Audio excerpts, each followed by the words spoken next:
Hey, what's up, bro? Today we got my boy LJ Wright on the podcast. He's from Pittsburgh, PA. He's a creative director, clothes brand owner, businessman. He graduated from Penn State with his degree in energy business, finance. So yeah, tell us a little bit more about yourself, like where you're from in Pittsburgh. Got you. Thank you guys for having me. No, thank you for coming It's an on. honor to be on this LocoCast.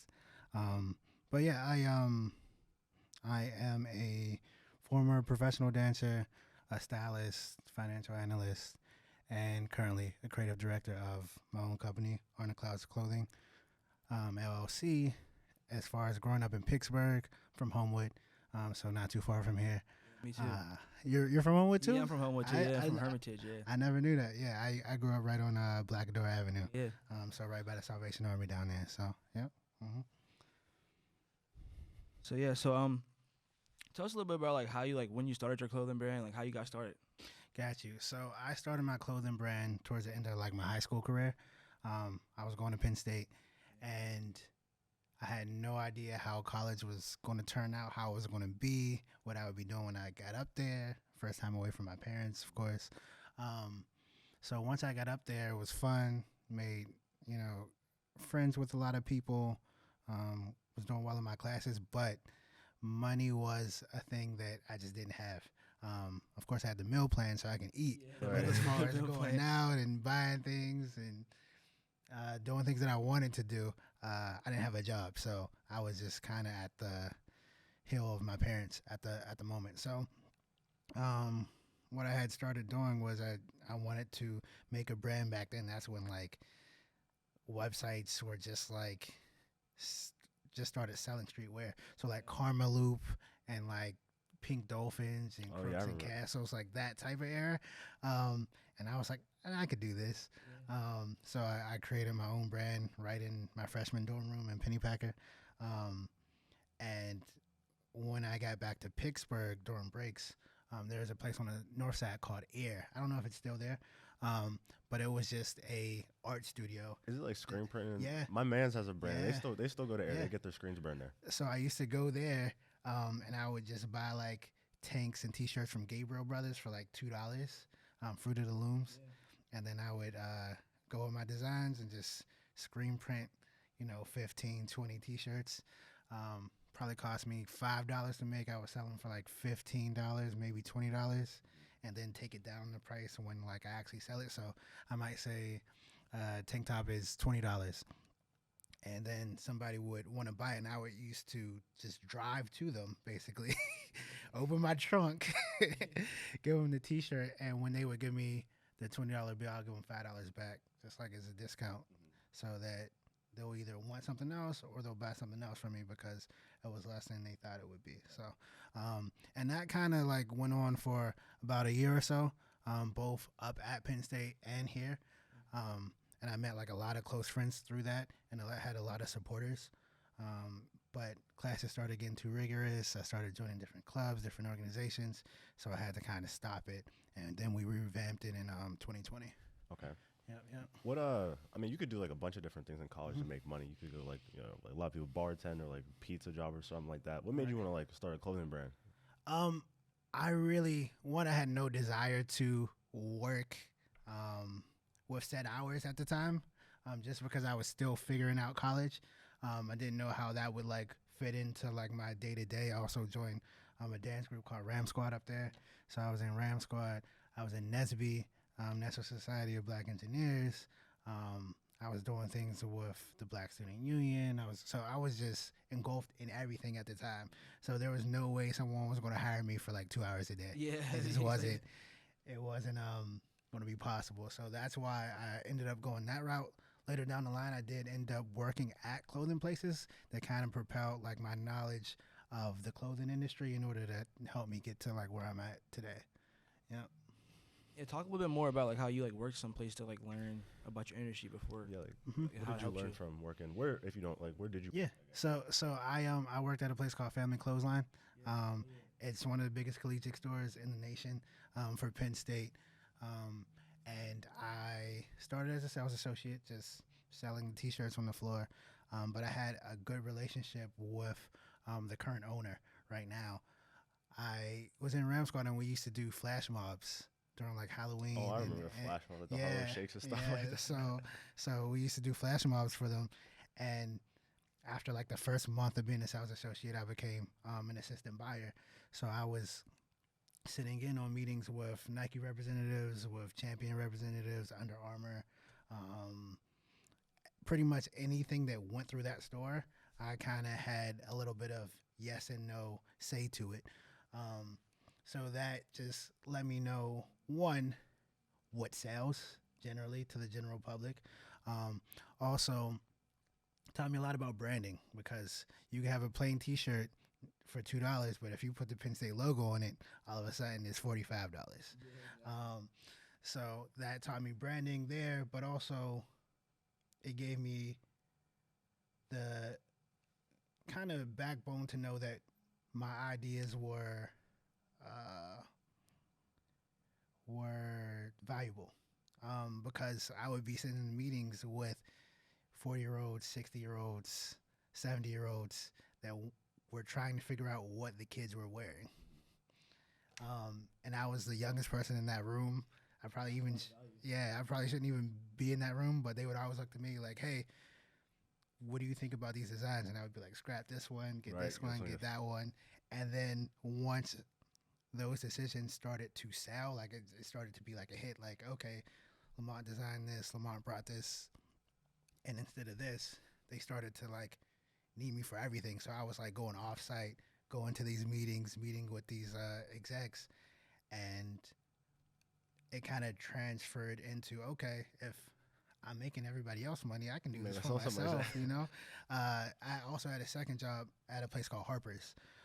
It's a like super high-end menswear store up there, which gave me the understanding of menswear, like suits and like ties and just dress shirts and things of that nature.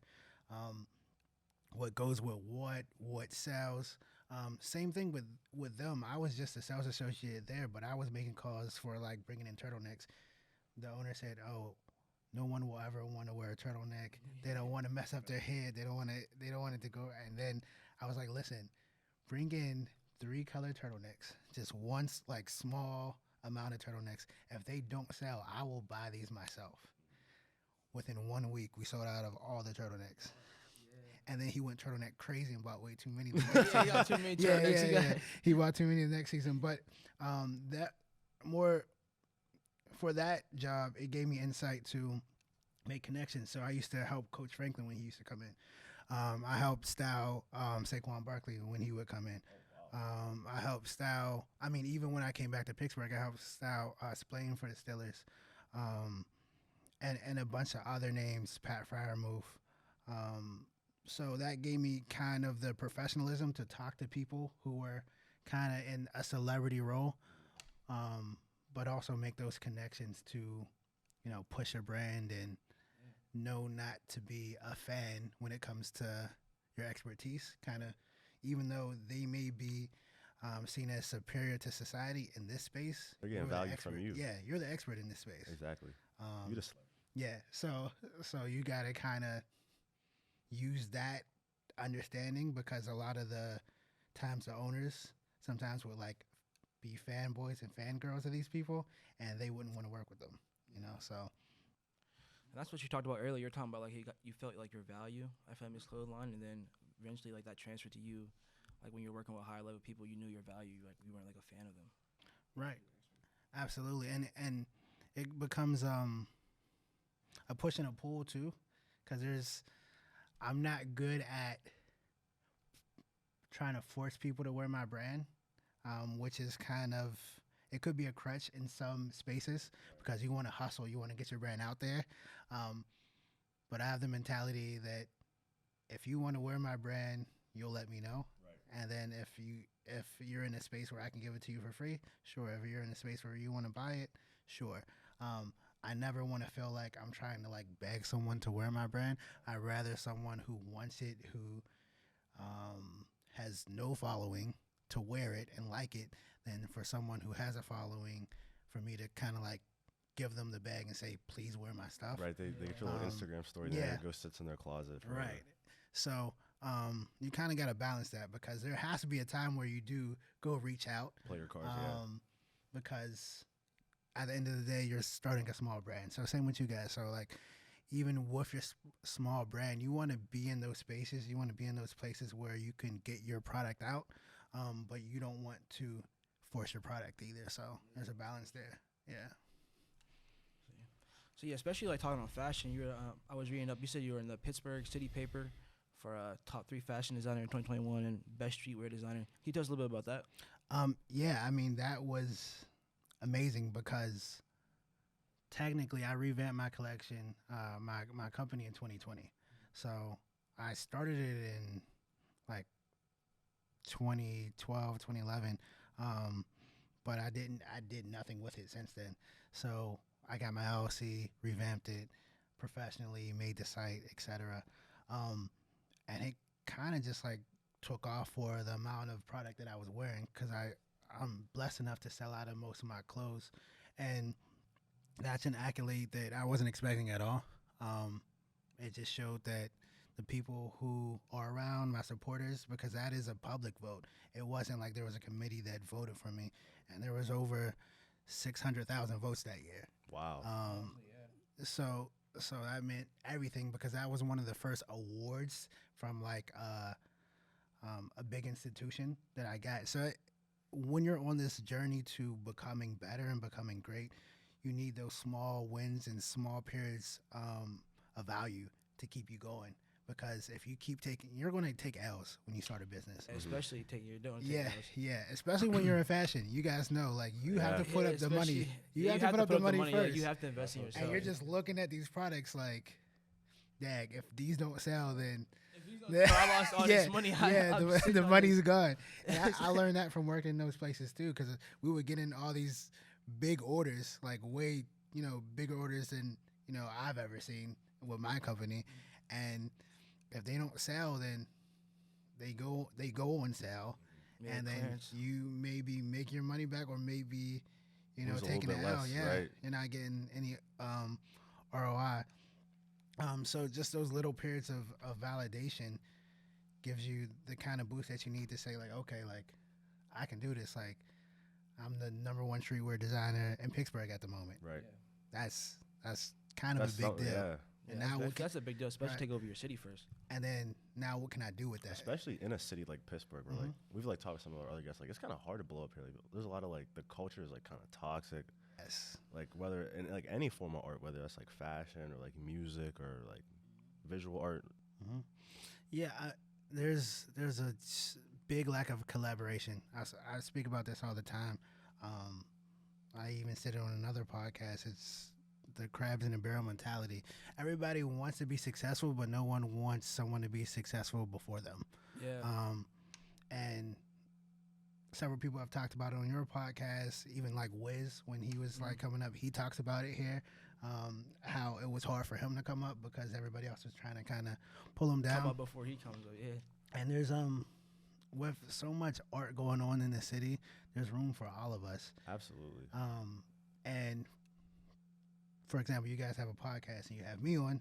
This is a collaboration, I know DJs that I've collaborated with for some of my shoots, photographers, videographers, and I promote them. I don't keep them in my models. I don't keep them in the background. I tag them on everything. I send them the pictures so they can use it for their portfolios. I think that's just good business. Yeah, and I don't know. Business, yeah. I don't know why it hasn't caught on enough in the city. I will say that it has made strides. You have see it with artist mental health talks. You have different things at the Carnegie Museum that's going on. You have Slappers and Bangers. That's dope. That's a good event. Yeah, I like that event. Yeah. So it has gotten better, but I feel like there would be more people who make it from the city if we could just collab. Yeah. I've had falling outs with a few people just because they think I'm having more success than them at a faster pace. And it's sad, and you see people's true colors when. That's some internal conflict. Yeah, That got nothing to do with yeah, you. Definitely some yeah. internal conflict. But you see a lot of that here. Mm-hmm. You see a lot of that here. So hopefully we can come out of it. Like I said, I was telling you guys about the competition now, man. If I see another competition like that and we're in the same industry, why not? You know, Yeah. why not try to help both of us propel? Absolutely. Yeah, I see it. Like, we definitely need more like sharing of knowledge, especially like within our community, like the African American community, and also like the whole bigger city community. Yeah, and like honestly, I feel like too, people kind of, it's hard to blow up. Yeah. It's kind of like being in a bubble, and like collaborating is one of the easiest way to like be able to like really just get exposure. I mean, it's mutual benefit. I feel like for always like both parties, you know, especially if you have like, you know, like having you on great conversation, learning a lot. I feel like there's like a big exchange of knowledge. So like having collaboration, whether it's like with products or just like events, things like that, just getting your name out there and getting people like seeing the stuff that you're doing is like huge. Absolutely. I wanted to ask you about so getting like all those accolades, especially in like an industry like fashion where it's like somewhat like trend based. How do you stay kind of like independent and not, I don't know if independent is the right word, but like confident in your designs and not too much like people like, oh, you should make this, or like, oh, do this and do that, and like especially like when you're getting like, you know, awards and stuff like that, and even like when you're working with like higher end people, sometimes you might feel like that pressure to do something. Right. Great question, by the way. I think sticking to your foundation. My foundation is my company is called Art in the Clouds. How that came about, one, there was like a cloud phase that went on that everybody was using clouds, and I was like, oh, that's kind of cool. Clouds. But Cause at the time, you guys know who Cause is? Yeah. So he had like the X's on like the eyes of like everything at a certain point in time. So I was like, I kind of want it to be like really streetwear, and that's like one of the biggest. At the time I was like, that's one of the biggest like streetwear signs. But instead, I made mine some crosses. Art in the Clouds means art from above, art from God. So instead of X's, these are actually that's a good meaning. That's a deep crosses. meaning, Yeah. So these are actually crosses. I didn't know that. And most people don't know it. But I didn't want it to be like. No offense, I didn't want it to be like a religion line. Like I didn't want it to be like God is dope. Shout out to God is dope. They make very dope things. Yeah. But I wanted everybody to be able to wear it. Right. And I wanted to push more than just that message with my clothes. So sticking to my foundation, my clothing line is about activism, streetwear, high quality. I talk about gender roles. I talk about so many things, mental health within my company.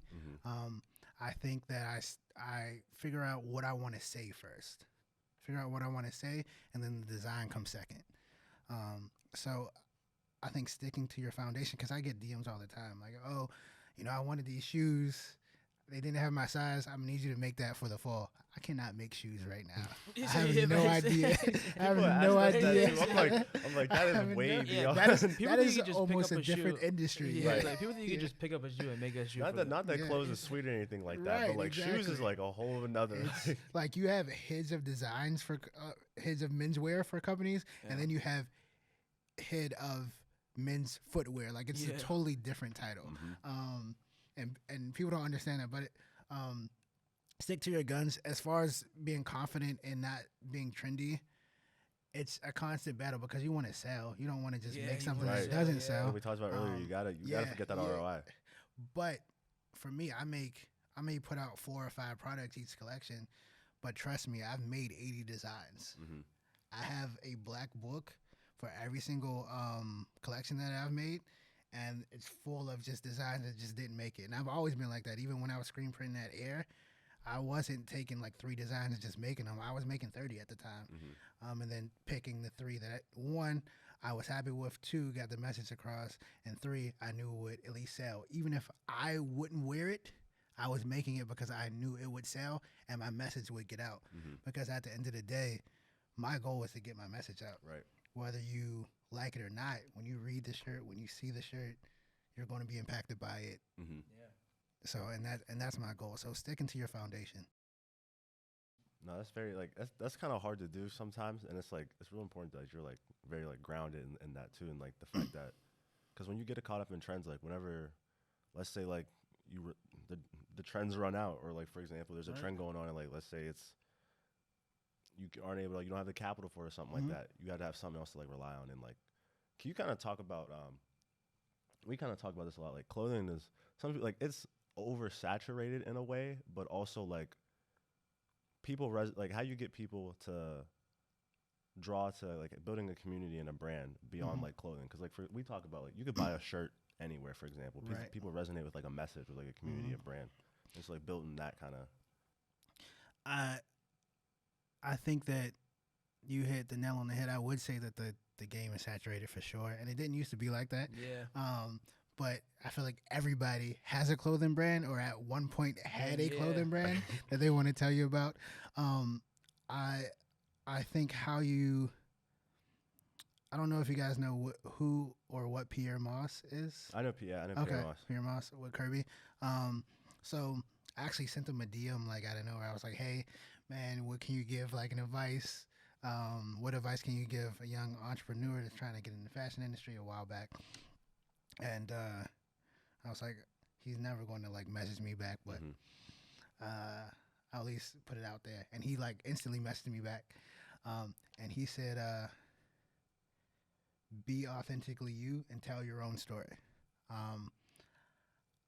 People create brands that have nothing to do with them, nothing to do with their lifestyle. Yeah. They're creating brands because they see another brand that looks like that brand. So he just told me to be authentic and also learn my trade. So like learn how to do everything within that trade. So I think people can see if something's authentic or not. Yeah, whether you're doing spoken word, whether you're doing an art piece somewhere, whether you're performing, like I can look at a dancer and know like hip hop is like in their foundation, or if they were doing contemporary and they're just learning moves for hip. Like when I see people on TikTok dancing, like I know like you just learned this move, like you're not a dancer. Like I can tell you're not actually a dancer, but you're having fun, and that's fine. But don't take that and get into the realm of people who are actually dancing thinking, because it's going to be, you're going to be singled out immediately because you don't have that foundation. So being authentic, telling your own story, that's all you can do. That's all you can ask for.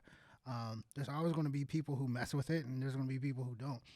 But if I just take a bunch of T-shirts and just always just put my logo on it, and there's no reason behind it, there's no story behind it, it is just like buying a blank T-shirt.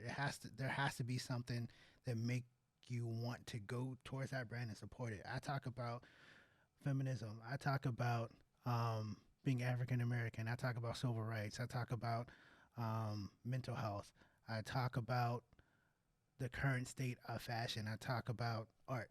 So if you like any of that stuff, there's a niche community that's going to be like, okay, like, even I see what you're doing. Yeah, you don't want to buy a shirt or something like that. You still something like people to talk to about the same, like similar topics, things like that. And then when you see it out, like people ask me all the time, like, oh, or tell me all the time, I like your hat.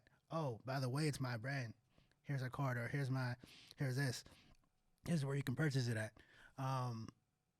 But if you're wearing your stuff and people are like not really paying attention to it, or don't ever say anything about it, then maybe that's a sign that maybe that's not the best thing that you could have created.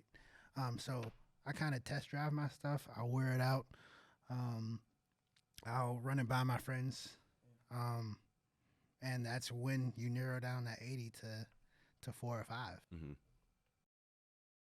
said 80 to 4 or 5. So kind of, I guess, if you share this information, your collection process, like, so 80 to, like, how long does that period take between, like, let's say, like, your first, like, initial designs to, like, all right, we got our 4 and 5, we're sending these to the manufacturer?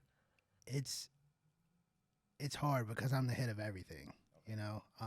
Do you do, like, all the designs? Do you have, like, a design team and stuff like that? I do all the designs. Oh, I do wow. that. No, I have a team of manufacturers.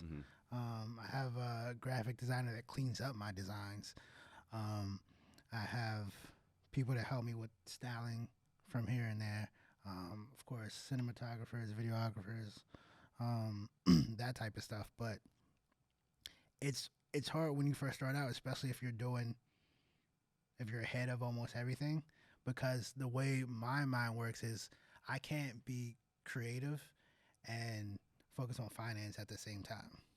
So my process is there's like 3 months where I'm being as creative as possible. I'm writing down designs. I keep my book with me, so if I think of something, I'm writing it down, or I might put it in my notes to design later. And then after like that 3-month period, like a month and a half, where I'm crunching the numbers. Okay, this manufacturer can do this. How can I get this shape? Do I have to physically go in and sew this together because there's nobody out there that makes this? And trying to figure out the money part of it, how many units I'm going to get, how much profit that I will receive, how much I'm going to Yeah, you gotta know your get, financials. how much am I money, going to be set back if I don't sell anything? Am I going to be okay if I sell nothing? And I think that's important. I think that's the most important. Understanding that, like, how I narrow it down to that 4 or 5 is because when I make this 4 or 5, I'm okay if I sell none of it. Like, the amount of money that I put in is nothing compared to the priceless amount of something that didn't exist in the world before that I just made tangible. So if they don't get it now, they'll get it later on. If I have to give my stuff away for free to, like, Get it out there. It's gonna I be will, sick. because I know I have a feeling in my heart that it's dope and it needs to be put out Out there. there, yeah. Luckily, I've been fortunate enough to sell out of most of my stuff. But like, my sister will hit me like, "Oh, hey, how's it going?" And when I first drop it, like when I first drop the line, I take off, I take a day of work off, and I just sit there by my computer, make sure that, like, my site doesn't crash. If anybody have any questions, if they want to know, oh, this sold out, do I have anything in the back? Typically, I don't. But every now and then, I'll sell a sample or something. So I just give that day. My sister will call me and say, "Hey, how's it going?" And I would tell her, "Listen, if I sell one shirt, I'll be happy, because there's something that didn't exist in the world before that now exists in the world." And somebody was like, "You know what? The amount of money that you put on that shirt, I feel like it's worth that much." Yeah. And I know that every time they wear that item, somebody's going to be impacted. Swear, like, I feel that same way whenever, like, especially doing, like, e-commerce. Whenever you put something out, like, obviously I love the support from everybody and anybody, like friends and family. But, like, when you see that Shopify and it's somebody you don't know, you're like, I don't know who this person is. I don't know this, like, and they like they like your stuff and they want to buy. Like, that's a crazy feeling to me. Even if it's just like 1 or 2 people, I'm like, wow. So what's your process? How does it work for you guys? Because I know that you guys are a little bit newer than I am. Yeah. But I mean, at the end of the day, we're both small businesses. And just to answer your question, it's about a 6-month period. Okay. Pretty much.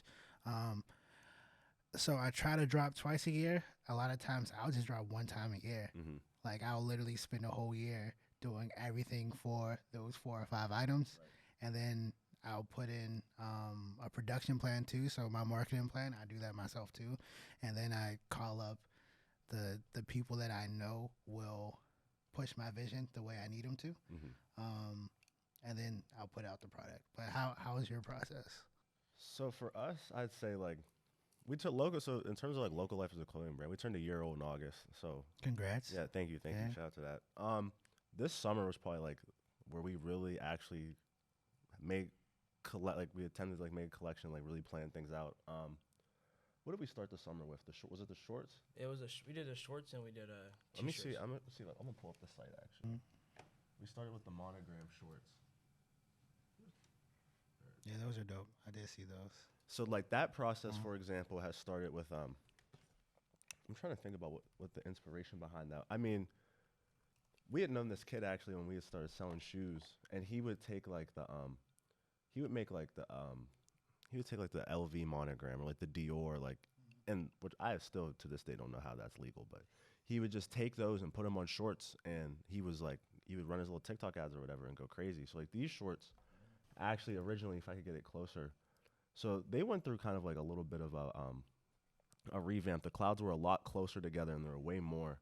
And so kind of just like how we put out feelers, we send it to people, post on, like, our, like, private, like, or, like, our public stories for our social medias and stuff like that. So we came out with those, and these did pretty good. The colors were probably, like, the biggest process. He pushed for red and white very hard. We already know why. I'm sure. We already know why. I'm sure he did. like black and white. For example, we had like a orange creamsicle colorway, so it was like an orange base and like a cream-ish color with the clouds. That one didn't end up making it. We like ended up going with the cotton candy. These ones have a very interesting story. We changed on the manufacturer like last minute because we came out with you know, like the Eric Emanuel shorts. Everybody like loves those. So we were doing like trying to look at the bottom. That was kind of like that was kind of like us trying to like keep up with trends and stuff like that. And so we were like, oh, we'll drop a color and just like a single logo that works or whatever. And honestly, it was him. He was like, we were about to like send the money over and everything like that. And he was just like, bro, he's like, we could do something way better than this. And so we kind of ended up with the AI. Our boy Savion, he's on our design team. Shout out Loco Savion. We made the so we use AI for these. So we use this thing called Dolly 2. And he like gave it a bunch of different prompts. And so we picked like the Pittsburgh skyline. Also, like you said, telling your story. So like we're from Pittsburgh. Right. So we're like, even if this doesn't have any pool outside the city, like we know like this is something authentic to us. And so we kind of just messed around. Like you said, you had 80 designs. Like this started off as like, so each color there might have been like anywhere between like 35 to 50 iterations of it. And so like going down and like, even like there's like minute differences, picking one. And so, yeah, like the summer it's really like a collaborative process. We kind of just like all talk about like what we want to do. We're trying now with this fall, winter, kind of like how you said you drop like once or maybe twice a year. We've been talking about, we want to drop like fall, winter or spring, summer. And so like coming up with a collection for those things. Yeah, and do like the process for, I would say like, so it basically like Loco Life is basically started like a group of friends that like wanted to like do something like crazy in life. And so like the four of us right now, like we did like the Loco Life, me and him started the clothing brand, but we have two other friends, Mike and Savion, and they help us too, like kind of like behind the scenes doing like designs and editing. Kind of, I don't know if you're familiar, but we started like reselling shoes. That's really like our first business. So like our boy Mike, like he used to do all of our photography for our shoes. Like we used to have people hitting us up like, you know, how do you take your pictures? And it was really just like some lights and like an iPhone. There you go. And just like a white backdrop. And so one of the things, and then like the podcast kind of being born was from the fact that like you said, we realized everybody and their mom had a clothing brand. We go on TikTok, everybody's selling something. So we're like, we need to provide some form of value for people, like some free form of value for people. So like we felt like the podcast was that. Especially like in Pittsburgh, because like we noticed like a lot of people weren't talking about like positive things that like young people are doing in Pittsburgh usually, or like giving it a light, and that's what we wanted to bring to like the city as well, and like people all around. So like these are my boys I was talking about. They go to Air, so they started their high school brand. They started their brand in high school. They go to Air, but so I feel like I didn't really answer your question. We're kind of in the process now for this fall winter of really like coming up with a collection. So we have like our sweatsuits. That's gonna be one item in there. We have kind of like a Halloween themed or like October-esque zip up jacket that's going to be coming out. I want to do something different. I want to make a Dickie suit. You know, like on the West Coast, how they do like I want to do like some kind of like custom Dickie suit. That's dope. Because I feel like we don't really do stuff like that over here. We have like some headwear. Yeah, I got some hats coming. We're trying to do like those beanies that what are they called? Like the caps. The super trendy with like the kind of like the fat like roll up. Yeah, those things. Yeah. They're like skull caps or whatever, but like those. But trying to like really, my goal really, I think for like the next spring summer is to have like a theme drop, where it's like, it's not really about the items. The items kind of just support the story we want to tell. Right. That's dope. I think you guys are far ahead of where I was my first year starting out. So, congrats on that. When I started, there wasn't any collections. There was just like you dropping a shirt here and there, or so in the city. Not to take away from anybody else, I kind of coined the whole collection type of vibe here. Also, I was one of the like first brands here. Like there wasn't. Yeah, there wasn't not a lot of brands here. You said like what, 2011? Yeah. Yeah, like that's you're very early on. I was one of the first brands here, and then some of the brands that you guys know, I had an influence in those brands. So it was a learning process. So when I came in the game, it was very open. Yeah, it was open. By the time that I returned, you're like, yo, where have I? It was a totally different story. So that's when I started just focusing more on collections and items and just I had to find a way to stand out amongst Separate yourself. everybody else. And when I revamped it, I went back to my foundation. So I think what you guys are doing is dope. I think that Pittsburgh sells both in Pittsburgh, but also in other states. Just mainly because of, you know, who we are, our sports teams, things of that nature. And I think you guys are doing a great job telling a story, especially for your first year.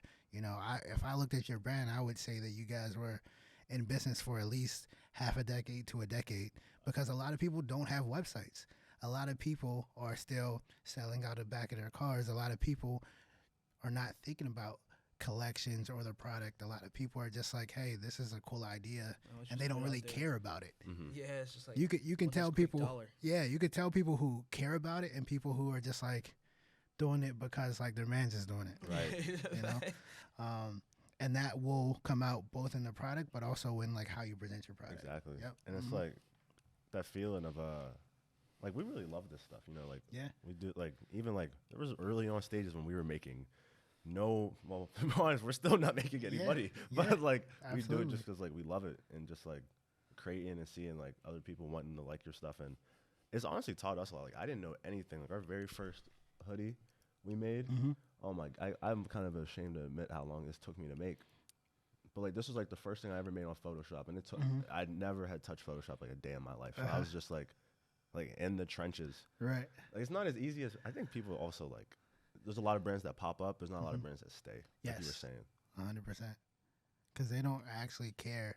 They don't actually care about it. They're not actually learning either. They're just kind of, I mean, I know. From the losses. Right. I know brands that just outsource everything. They're just like, all right, here's a design. And they don't touch anything. They don't touch the fabric of their clothes. They don't touch the tagging. They don't even know what their clothes are going to be like, because there's a middleman here that actually makes the clothes and sends the clothes out. So one, you save money by not putting investing all your money into making product. They kind of make it one by one depending on your orders. Yeah. But they're taking half of your money because they're doing all the work. Right.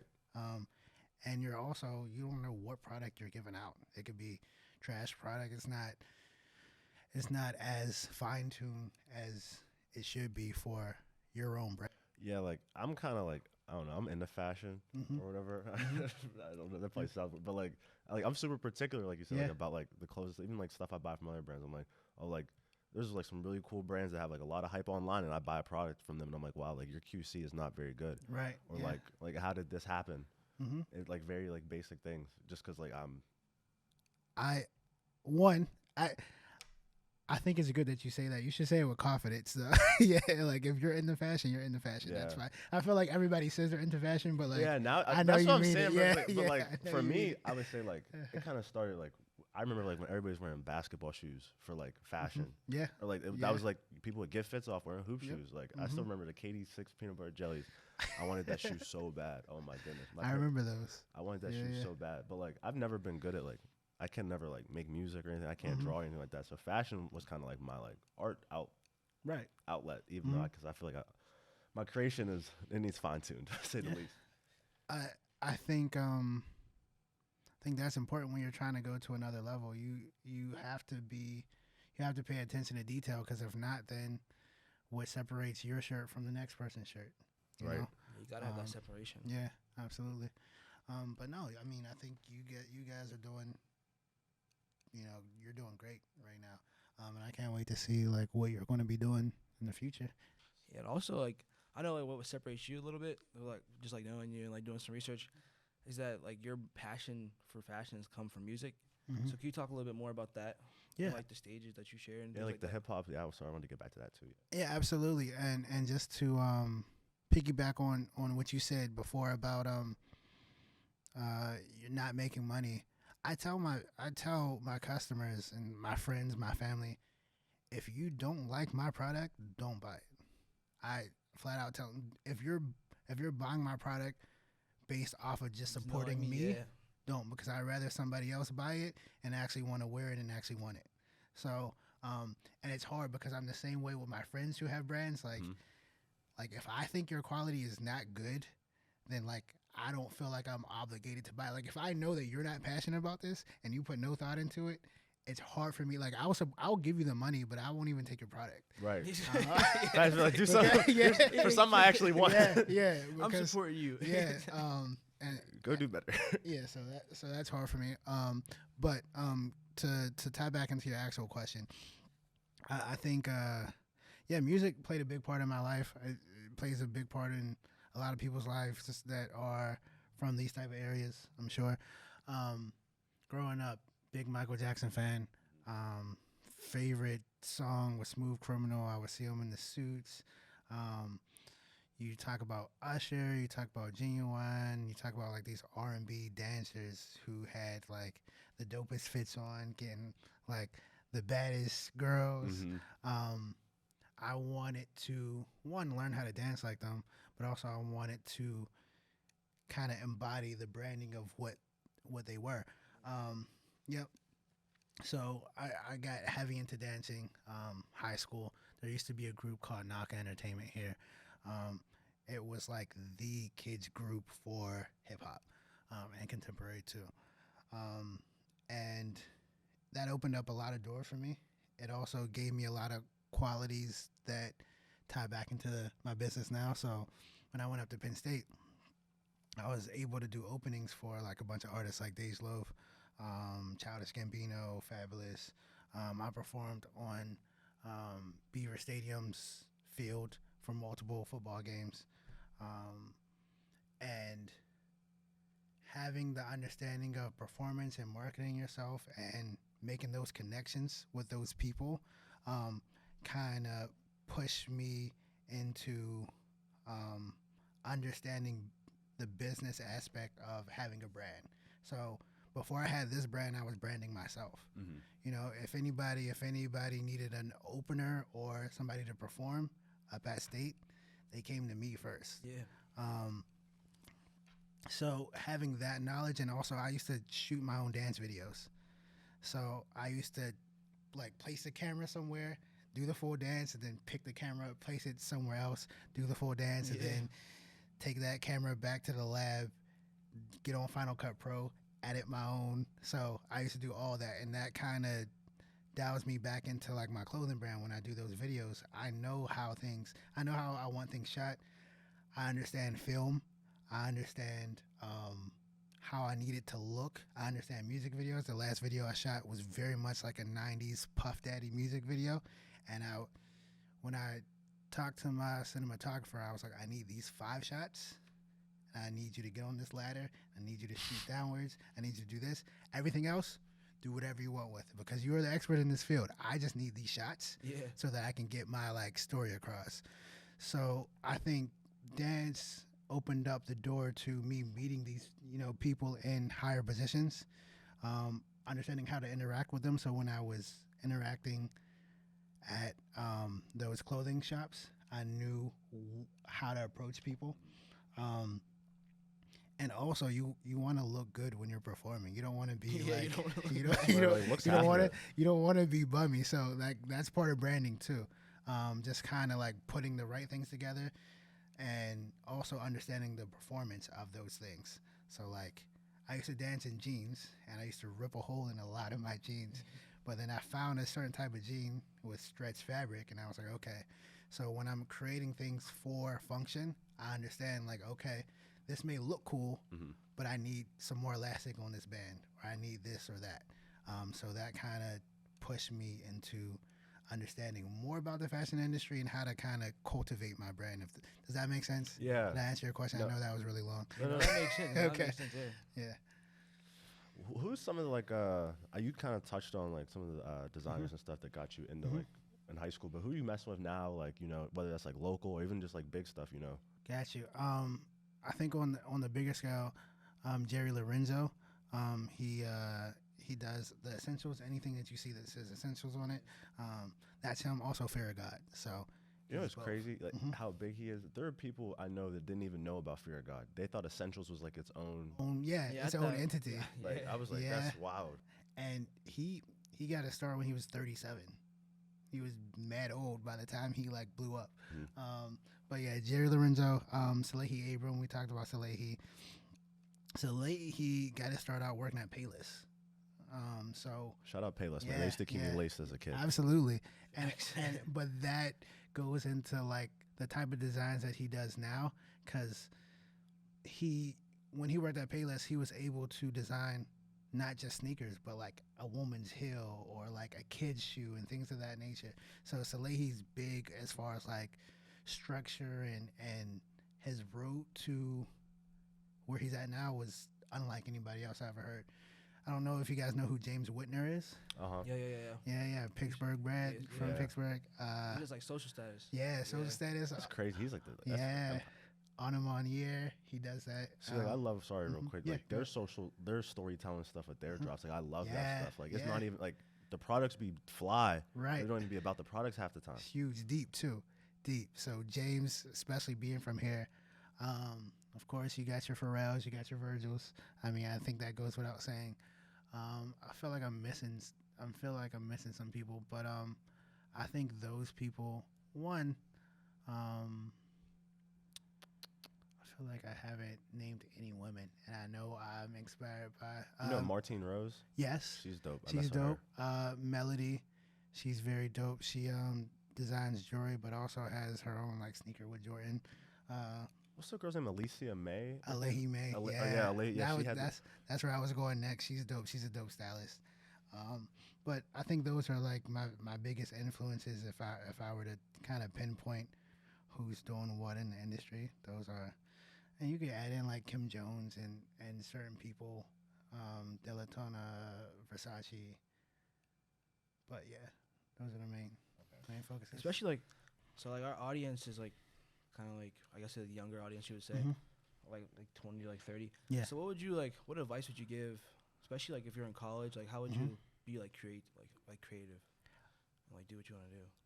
I think one, you got to pinpoint what you want to be creative in.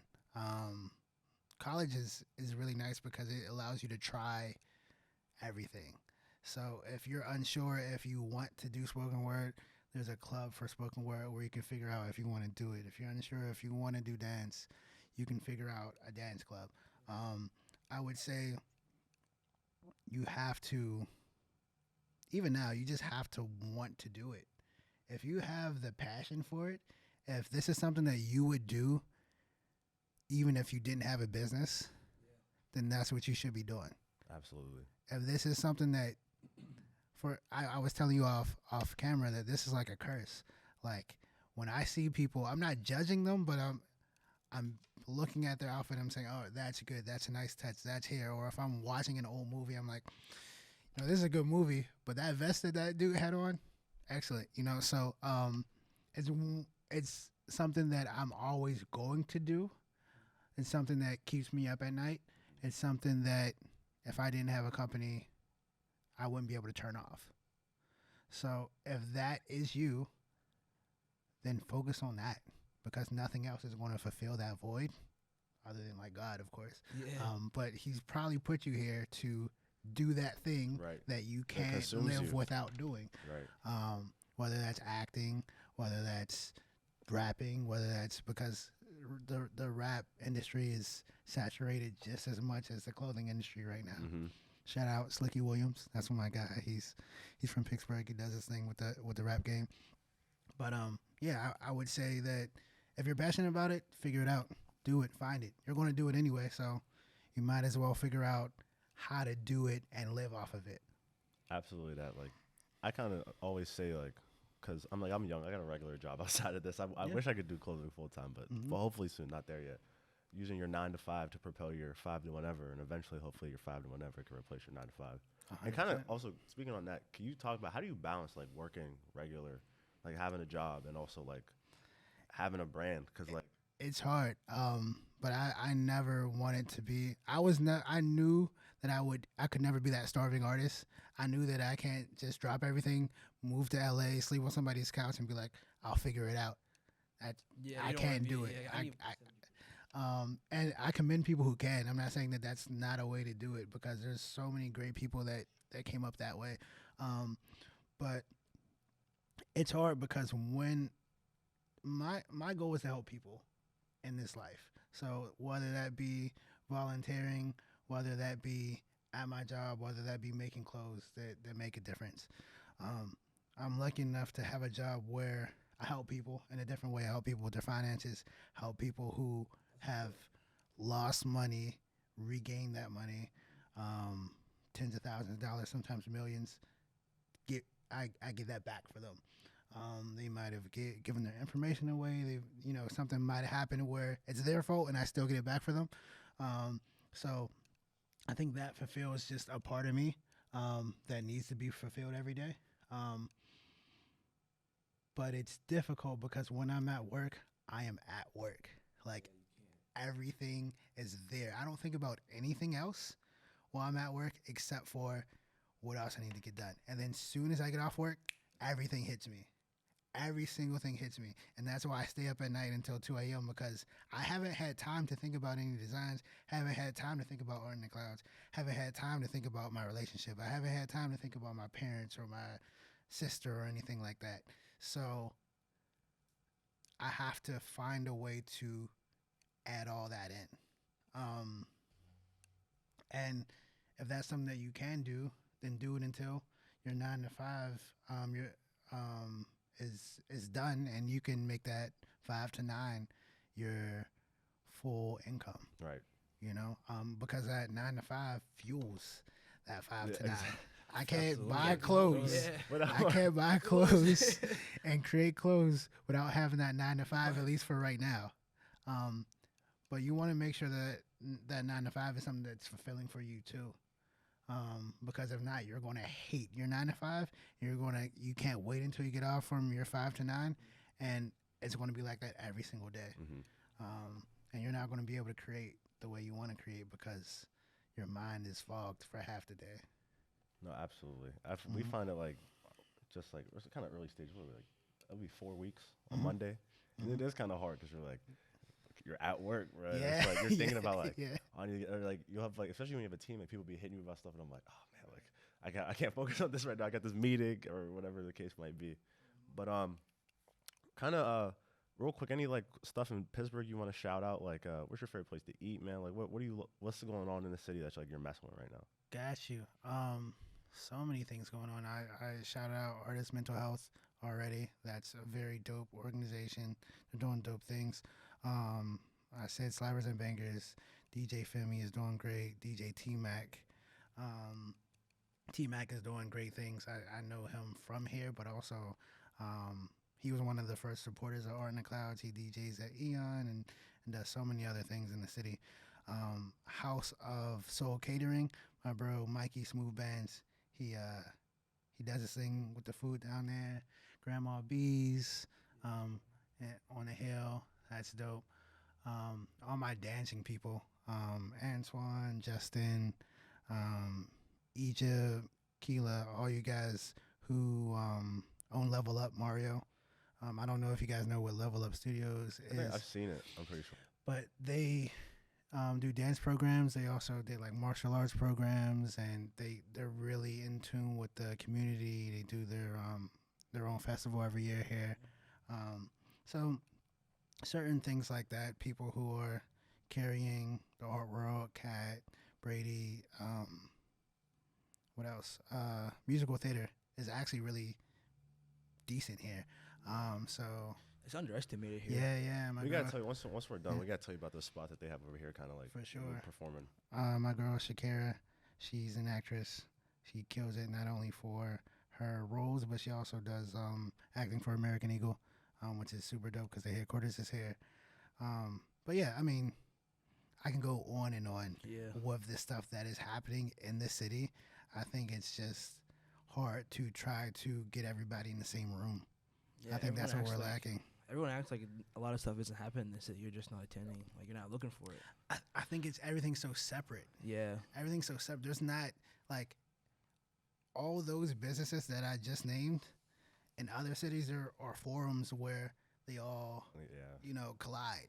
There's certain areas where everybody's at the same time in the business capacity, and there's not a lot of that here. There's things that are specific to certain art forms, but there's nothing that's like encompasses all of us in the same room figuring things out other than like going to the south side and turning up. Yeah, that is like That's the only thing everybody will do. That's the one thing people get along to go do. Sometimes they get along, sometimes they don't, but they'll all be down there. And we're not talking about business when we're on the south side turning up. It's a different type time. So, yeah. Well, man, thank you for actually before we let you go, man. For also shout out Lamont, man. He came here on a Sunday, man. It's first game of Steelers season. It is first game, and he decided to show up on the podcast, man. So we really appreciate that. When's the next? What can we expect new from Art in the Clouds? And yeah, you're gonna expect some more cut and sew work. A lot of it is going to be done by me, which is something new for me. I'm also going to have some professionals clean it up a little bit. Yeah, you're going to see a lot more. You're going to see me push my boundaries to my creativity. You're going to see some things that are a little trendy. You're going to see some things that you've never seen before. And I'm kind of excited about it. I have pretty much half the collection done right now in my possession. I'm just tweaking some things, and then the other half is getting started. So most likely, beginning in November, you'll see a big drop from me. Every single drop, I do a video, so you'll see a visual with that too. But we're excited, man. So, Lamont, thank you for coming on the podcast, man. We really appreciate you. We're gonna have to do this again sometime. Absolutely. And then if you guys have any questions, comments, concerns about the industry, what's going on in Pittsburgh, things of that nature, feel free to hit me up. And vice versa. I'm going to try my best to stay in touch with you guys so that we can appreciate that. We can push Absolutely. that. Yeah. Turn the city up together, man. Like 100%. we said, there's a big pie and a slice for there's a slice for everyone. Absolutely. So, man, thanks for coming on, man. We really appreciate you. Yeah, man, thanks for coming on. All right, thank you all for tuning in to another episode of LocoCast. Keep tracing your dreams, man, and live loco. Yes, sir.